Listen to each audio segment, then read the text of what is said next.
So my name's Alison Hill and I'm the Chief Officer of Caia Park Partnership and Wrexham Community Enterprises.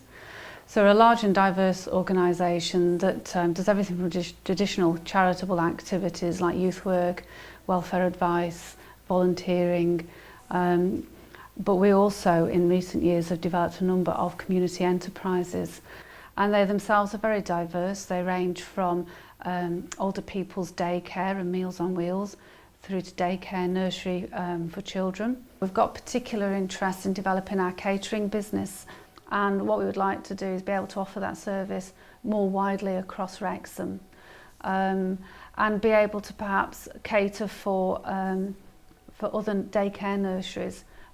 So that's one particular area that we wish to develop over the next 12 months.